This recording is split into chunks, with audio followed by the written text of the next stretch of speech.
So that's a really important command in being able to understand what's running on your system. Sometimes this can be really useful, especially if you're familiar with your system, to see whether or not there's any malicious processes. Right? So malicious processes often will, not always, but often will appear within the process table. Sometimes it's possible for really good malicious malware to actually hide itself from the process command. And we're going to get into bash scripting here next couple of tutorials here. And you can run scripts that are going to run on a daily basis or a nightly basis, or maybe you just want to run right now, and you can just put the ampersand over and it'll go and run in the background, and it'll leave you with the terminal to use for other things. In my recent video, top 5 skills that you need to get in 2024, I listed one of those skills being quantum computing. And the question people often ask when I say you need to learn something is, David, where do I get started? And I'm really happy to recommend Brilliant. Not only are they a fantastic partner,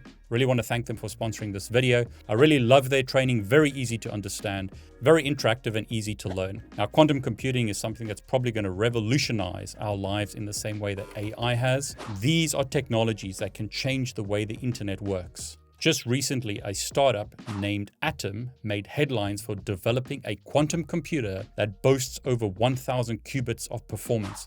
This is a huge change.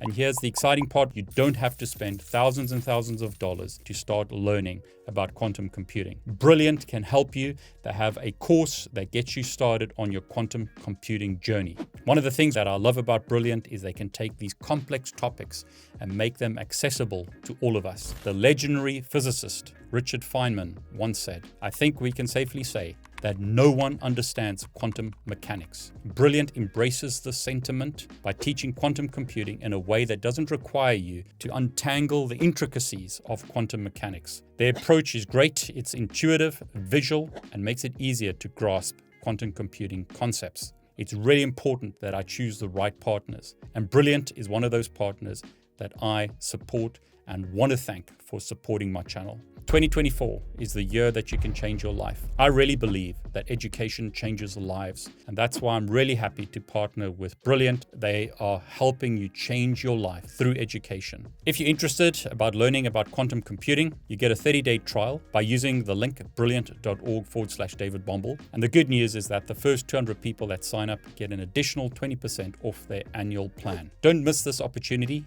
to dive into the fascinating world of quantum computing with Brilliant. Like a lot of things in life, new technologies can seem really complex, but once you understand the basics, a whole new world opens up to you. Make the most of 2024, make the most of this offer. Go and sign up to brilliant.org using the link below. Everyone, David Bombal back with Occupy the Web. OTW, welcome. Thank you, David. It's always good to be back on the best IT and cybersecurity channel on YouTube. I always say I really appreciate you saying that, because you're a big reason for that. For all of you who haven't seen our previous videos, I've linked a whole bunch below. OTW and I have created a whole bunch of videos about Mr. Robot, Wi-Fi hacking, a whole bunch of other things. But in today's video, we're going to continue talking about chapters in this book. OTW, which one are we doing? I think it's 6, right?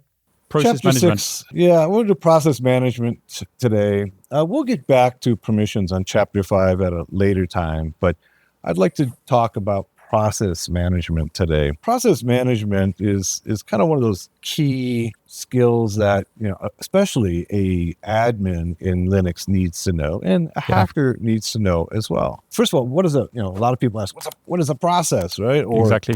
Oftentimes, there's in Linux, people often call them daemons or diamonds, right? So you'll see that term. Basically, we're talking about the same thing. So basically, a process is a program that's running and using some resources. And if they're running in the background, right? In other words, they're just running constantly in the background, they're often referred to as a daemon in Linux. So don't let those words confuse you or throw you off. We're basically talking about the same thing. Now, there's a command in Linux. It's called the PS command, right? Let's do PS. This is like process. All right. If I just do PS, it showed me the process ID. So every process that runs in Linux has a process ID, It shows me the terminal, the time, and the command. Now, what all this is showing me is what is running for this user.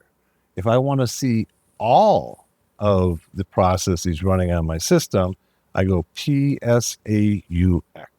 Notice that there's no switch before, there's no dash. Like most of the times we put a dash before our switches or our options. In this case, we don't. And if we do PSAUX, we can see, all right, that there's lots and lots of processes running under root, okay? Some of them are running under Kali. You can see them over here. And you can see, in addition, there's a process ID. So every process has an ID. Let's go all the way to the top. And this is the init process, right? The init.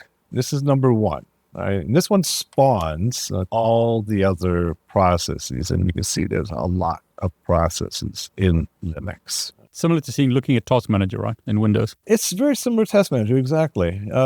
So yeah, and we can use it like Task Manager too in terms of being able to stop, block processes, and we'll look at that in just a little bit. But first of all, what I want to do is to kind of just show you, these are all the things that are running in the background on your system. Yours may be slightly different. The last one, it's always important to note that the last one is the command that you just ran. It's your process is running PSAUX. So let's go and let's look for a process. We can, of course, use the grep filter. Those of you who haven't seen it before, this is the pipe. And what it does is it takes the output from this command and sends it to another command. All right, so we can go grep, and let's say that we're looking for all of those that say have, let's say Apache 2, just as an example. Apache 2 is the web server. So we're looking for, see whether or not Apache 2 is running on the system. And we can see that only thing that comes up is the search for Apache. So let's try starting Apache, okay?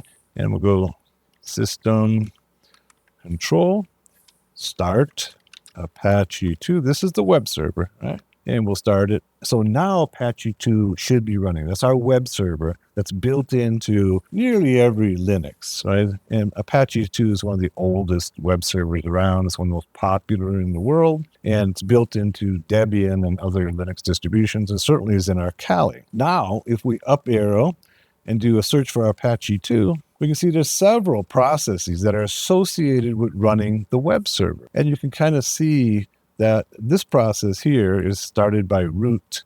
And then these are all owned by www data, which is the default user in Apache. And then the last one is me running as Kali searching for Apache 2. So that's a really important command in being able to understand what's running on your system. Sometimes this can be really useful, especially if you're familiar with your system, to see whether or not there's any malicious processes. Right? So malicious processes often will, not always, but often will appear within the process table. Sometimes it's possible for really good malicious malware to actually hide itself from the process command. But most of the time it's going to appear. So if you're familiar with what's going on in processes on your system, you can kind of look to see whether or not anything looks out of sorts, to see whether or not there is a malicious process, malware, virus, what have you, running on your system. So that's a key one for just doing some basic enumeration of processes. And these process IDs become important in understanding how Linux goes ahead and sets up each one of the processes, with the init being number one, init being initial or first, right? So init is always the first process. We can also use the command top. And the beauty of top is that it refreshes, and I'll hit and run it. Top does the same thing, except look at its updating constantly. So it's showing us the processes that are using the most resources. So you can see here, it shows us first the process ID, a user, the PR, the NI, the virtual, the rest, the share, the S, this dash, the percent CPU, the percent mem. And, I've got all of those kind of laid out in Linux Basics for Hackers, so a process ID is probably the most important, and the user who actually initiated. The percentage of CPU, I think, is self-explanatory, and the percent of memory. And then lastly is the command, right? What command started this process? You see that changing as one process takes more resources than the others. This is really useful because oftentimes, if your system is hanging or you have malware on it, malware will often try to go to the top of being the hungriest process. It'll try to use as much resources as it can. So by looking at this, you'll find malware right up near the top, slowing your system down, using up resources. If somebody has put in a bit miner, which is something that's been around there for a while, if somebody puts a bit miner on your system, it's probably going to show up as the hungriest process using the most resources. And of course, then, oftentimes we can simply kill it. And we'll get to that in just a minute, okay, about killing processes. So this is top, all right? And top, basically, you can stop top by using the Q. So quit. All right, and I'm going to clear my screen. One of the things that we talked about is killing processes. In the book, I talk a little bit about nice and re-nice. I'm going to pass that up, so I'm going to make a reference to it here. And if you want to learn more about the nice and the re-nice command, you can find it in my book. But what that does is that it allows you to change the priority of a process. All right, so if you want a process to not use as much resources, you can re-nice it. It means that gives it a lower priority or higher priority.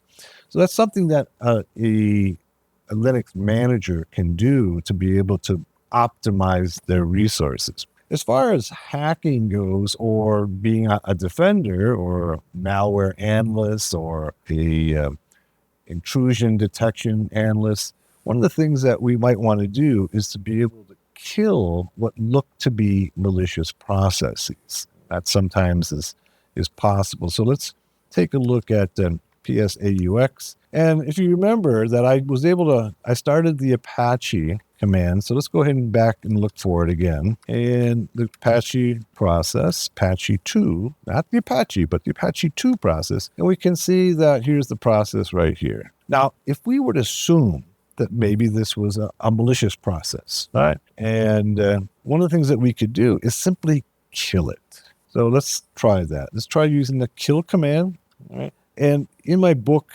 Linux Basics for Hackers, I show you at least 5 different ways of kill, all right? There's kill 1, kill 2, kill 3. There's all kinds of different kills. But the one that usually is most effective when you're talking about malware or other processes that you don't want running on your system is use the kill 9. Kill 9 basically will kill it. It's kind of like it's kind of like pulling the plug on your computer, right? It doesn't do any housekeeping. It's a very dirty way of just killing the process without allowing the process to do any cleanup. Okay, and in case of malware, you don't want it to do any cleanup, right? You want to just kill it. So let's go ahead and do kill 9, and then let's kill our Apache right here. And let's kill it. And it says operation not permitted because I didn't use sudo.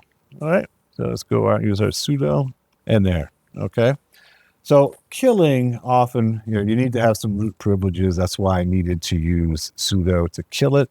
Now let's go back and up arrow and look for our Apache 2. Okay, by the way, I just noticed something. On the processes, the numbers at the top are different to the ones at the bottom. Did it kill it and then just respawn or something? So what happened is that when we killed it, it killed the original Apache, and then it restarted. Okay, so we restarted it again. And so this is, we have it all running again. It basically shut it down and then restarted it again. So we have all different processes here. So this is one of the potential weaknesses of the kill command, is that sometimes when you're trying to kill malware, the same thing will happen, is that you'll try to kill it, and it'll just pop right back up. But that's pretty sophisticated malware that'll do that. Apache 2 is designed to automatically restarted when it gets killed, unless you go through for instance, sudo, okay, system control, and stop the Apache 2. And there we go. We stopped it. Now let's go and look at our processes, and they're all gone. And the only thing that's left is the search for Apache 2. Sometimes we want to run processes in the background. So for instance, when you go open up a text editor, say in this one here, I think the default text editor is mousepad, right? So you go mousepad and it opens up a text editor. But notice what happens is that it's controlling this terminal still while the mousepad's open. So I have no prompt over here. All right. So let's go ahead and close this. Okay. And then let's go ahead and say open mousepad. But in this case, let's go ahead and put in an ampersand after it, and see what happens is that it gives us back a prompt again, and it's running now in the background. So it's still running, but it's not using the terminal. The terminal has been returned to us, and we can still use both of them. Whereas previously, it would hold the terminal and wouldn't allow us to use it. Sometimes we want to go ahead and move a process into the foreground. Sometimes we moved it to the background, we can use the ampersand. There's another command, FG, that allows us to move the process to the foreground. In this case, it's a mousepad we're looking at. So let's go ahead and see if we can't move it into the foreground. And it looks like it's now into the foreground, right? So now, see, it's using the terminal, and we can't. So we can, this is a way, sometimes you want processes that are just going to run in the background, and you can do other stuff while it's running. And this is a way to do that. You can use the ampersand after the command. All right, I'm going to go ahead and close down my mousepad. Or if you have a script, let's see, we'll go sudo my hacking script. All right, so you got a script that's going to be running, and we're going to get into bash scripting here in the next couple of tutorials here. And you can run scripts that are going to run on a daily basis or a nightly basis, or maybe you just want to run right now, and you can just put the ampersand over, and it'll go and run in the background, and it'll leave you with the terminal to use for other things. Sometimes, I mean, it's obvious when you're in a GUI like this, right? But if you're SSHing to a machine and you've only got that one terminal, or you're on the console, then you have to do stuff like this if you want to control the console, right? Exactly. Yeah. So if you only have one console, then you're going to have to go ahead and background everything, so you can keep on using the same console. You can't just spawn new consoles constantly and SSH into another machine. The other thing I wanted to show is what's called scheduling processes. And there's several ways of scheduling in Linux. There's a very simple command, which is called the @ command, that allows you to schedule processes. So if you've got a script that you want to run at a particular time, half hour from now, 12 hours from now, every day, you can use the @ command. Now, it's not built into Kali by default anymore. So you're going to need to go sudo apt install @. And it looks like I've already got it in this one. @ is already the newest version right there. So @ is a real simple, easy to use. Later on, we'll look at using cron jobs and cron tab to be able to schedule jobs. But this is the simplest, right? So if you're just starting out and you want to just be able to schedule a job sometime down the road, we can go ahead and let's see if I've got any scripts in here that we might want to schedule. Oh, let's see. Here's my Python port scanner. All right, let's go and use that. And we'll get into writing some bash scripts to do this, but here happens to be Python. So we can use the @. Okay, so go @ and let's say at 9 p.m. Okay, and then it'll come back with a prompt. All right, it says, "What do you want to run?" It says, "Commands will be executed with bin sha." Thank you for that. I appreciate that. And then I can just go ahead and tell it to go. I have that script in there for home, Kali, And my, let me see, I think I copied it. Let's go ahead and paste it in there. Yeah, my Python port scanner. And then it's going to have that particular port scanner ready to roll, ready to run at that particular time, right? At 9 p.m. today. Now, in my book, I've got some of the shortcuts, okay, that you can use to be able to. So some of the shortcuts you can do is, like, for instance, you can do at, okay, I'll just give you some of the, at 7:20, all right, you can tell it to go at 7:20 p.m., all right, that's what we just did. You can actually put in July 4th. So it'll say, okay, now it's 7:20 on July 4th, it'll run that script. Or you can put in at noon, July 4th, all right? So there's different ways that you can put it in at midnight.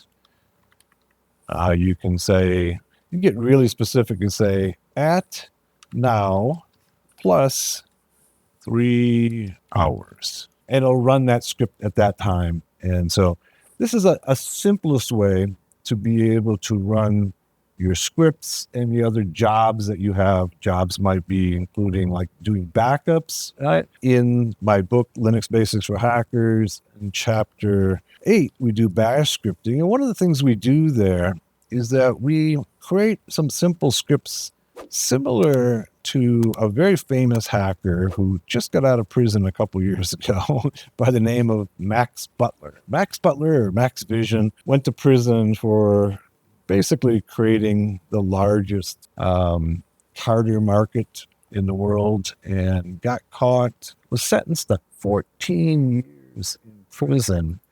What he did is that he figured out that there was a particular point of sale system called the Aloha point of sale system, which is very popular among very small businesses. And he figured out that there was a tech support, port on it, port number 5505. And tech support for the company would go in there to help the customers. So he figured this out, and he would go in there and basically steal all the credit card numbers.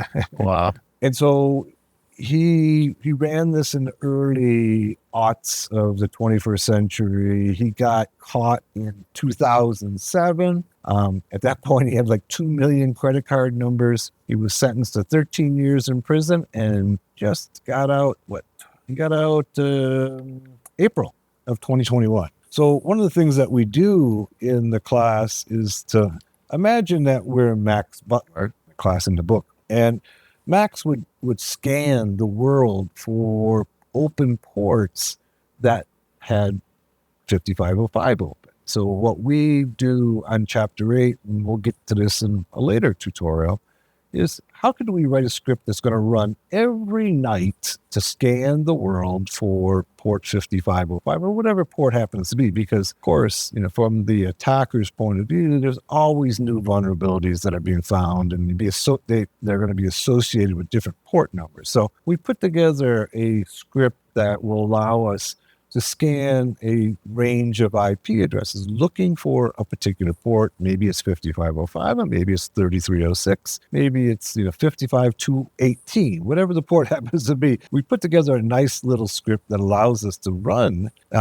whatever time you want it to do. In Max's case, Max was actually working as a security engineer in Silicon Valley by day, and by night he was running the biggest card market in the world. And he was accumulating so many credit card numbers that he couldn't use them all fast enough. So he was actually basically getting other people. He would get people to go ahead and give them a credit card number and let them shop with it. And then they would turn around and sell the goods and pay a commission to the people who had done the shopping. And so he had so many cards that I think that was his downfall, is that he became too big and too powerful. But he's back on the street. He's got a 3-year probation, I think. So he's maybe we'll see him on some news show or what have you. There was a TV show on in the U.S. about him. I don't remember what it was called, but they did a little TV show about his adventures in hacking. So in chapter 8, we're gonna kind of replicate what Max did in 2007 that it landed him in prison for 13 years. Not actually the hacking part. We're gonna do the scanning part. I was going to say. So don't worry, folks. We're not gonna get you guys in prison. Scanning in most places is legal. Right? Scanning is just going out and sending packets to a website or server and see what ports are open. That is not illegal in most places. I've heard from some people who've told me, well, in my country, that's considered preparation for a crime. But that's just, that scanning a server is what we do as administrators, right? We want to scan our servers to see what ports are shown. This is typical admin work.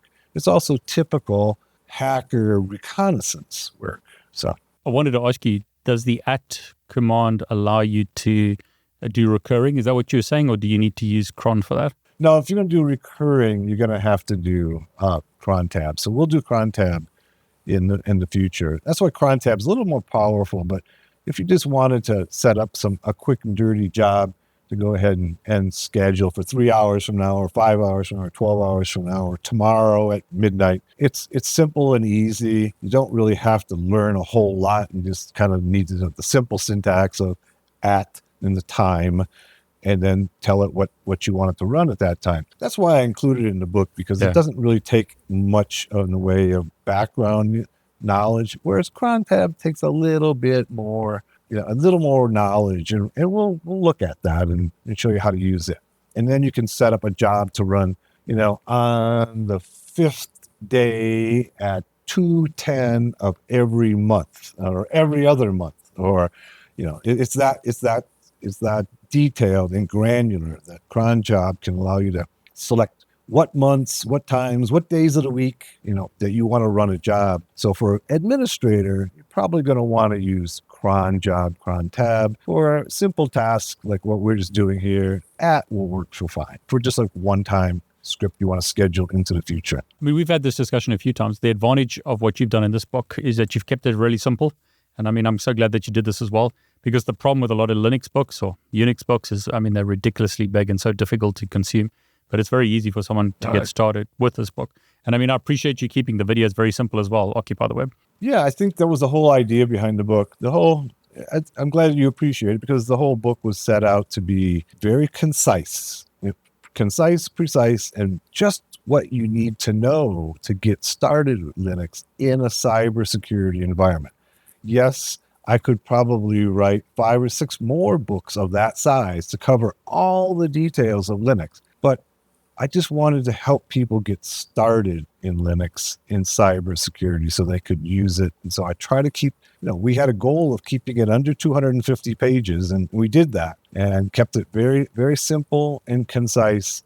And I hope that, I've gotten, it's a bestseller. It's a best-selling Linux books over the last 5 years. So I guess people appreciate that approach. Yeah, it's the whole thing. You don't want an encyclopedia of knowledge. You just want to get started. You can always refer back to that, the more complex stuff later. But it's that initial hurdle that I think is the hardest for most people. And I think that's what you've done so well here. Keep it very, very simple. But you got to tell me about your other books, because that's not the only book you've written. You've also got Getting Started, Becoming a Master Hacker, and Network Basics for Hackers. Why did you write these two? Well, I also have Metasploit Basics for Hackers, but it's not available in a printed book. It's only available in PDF. Metasploit Basics for Hackers I wrote 3 or 4 years ago. You got to get you back for a video for that, man. Okay, let's do it. Let's do a Metasploit Basics. And that'd be great. We'll talk about the book. But yeah, that's only available on our website in PDF form. The printed, we have Network Basics for Hackers. And that book really came out of my students asking for that book, right? That's great. It wasn't really my intention to write it, and so many people asked me for it, so I said, okay, I'll write it, and that has become. It came out 1 year ago, almost 1 year to the day. Actually, I think it's January 7th, and it's been a really good seller. People really appreciated that. It's really basically what it is basic networking. Really basic networking for the first couple of chapters. We talk about some of the concepts. We talk about subnetting. We then go into things like Wireshark and how do you use Wireshark? How do you create a firewall in Linux. It's something that we don't have in Linux Basics for Hackers. How do you create a firewall in Linux? And there's lots of different ways of doing it. And then we go into more detail in the latter half of the book into other types of networks, including Wi-Fi, car hacking, SCADA hacking, SDR hacking, radio hacking. So the whole idea was to introduce the student to the basics of networking. And then let's look at other networks like cars, like SDR, like Bluetooth. And so we go into in each one of those areas and give you at least a taste of what those networks look like. And then I wrote Getting Started Becoming a Master Hacker, which was intended for the reader to be able to start doing some of the exercises, the hands-on type. It's more of like a lab manual where you go through each of the areas of a hacking process and do those, starting with passive reconnaissance, then active reconnaissance, password cracking, Wi-Fi cracking. All of those are part of that book. We do a fair amount in Metasploit in that book. And also we have a little bit at the beginning of that book about careers in hacking. And we talk about what careers can you actually do. It used to be that hackers were all doing stuff that was illegal, and then we had penetration testing. But now we have so many fields that hackers can do legally and legitimately, such as bug bounty hunting. And as we all know, the intelligence communities and the military communities are all using hackers. Of course, there's always still going to be criminal hacking as well. And then one of the things I was kind of surprised at in reaction to that book is that people read the section on the history of hacking, and they were like, wow, I had no idea. I had no idea that hacking had been going on for so long and had been so significant. And it still is. And I have to update that section of the book, and hopefully I'll do that in the near future. But a lot of things have happened since that book was written in terms of history of hacking. So we'll do an update maybe in 2025 and come up with a new version of Getting Started Becoming a Master Hacker. Hopefully we have the new version of Linux Basics for Hackers coming out before the end of the year. And so once again, I say hopefully. It's sometimes writing a book takes more time and energy than you can imagine. Not necessarily the writing part, but the printing and all the editing and what have you often takes a lot longer than you might imagine it does. Occupy the Web, I really want to thank you for sharing, and keeping it simple, taking all these years of knowledge and making it available to all of us, for taking the time to be on YouTube, share all this knowledge. For everyone who's watching, Occupy the Web and I have discussed new videos, and he mentioned Metasploit and SDR. Are those the kind of topics that you'd want to see? Please put in the comments below the kind of stuff that you want OTW to cover. He's got such a wealth of knowledge. So let's tap into his knowledge. Let us know what you want us to create. What do you think about those videos, OTW, SDR, Metasploit? Yeah, I think let's do Metasploit. At least give people kind of an introduction to how to use Metasploit. Metasploit is a framework that has all these tools built into it rather than, going out and gathering different tools from different places. It puts several thousand tools into one framework. And then I think some people might be interested that it's actually, you can intercept and hack radio waves. This is one of the things that's kind of all the rage in the last year or so, especially when the Flipper Zero came out. But there are, SDRs, that's what Flipper Zero basically is, a software-defined radio. It's been around for about 10 years, and they're getting more and more powerful, and there's more and more things that you can do with those, including hacking satellite signals. And so that's something that I think we'll do in one of the near-term tutorials here, maybe in the next couple weeks. That'd be brilliant. OTW, thanks so much. Thank you for having me, David. It's always a joy to be on your show.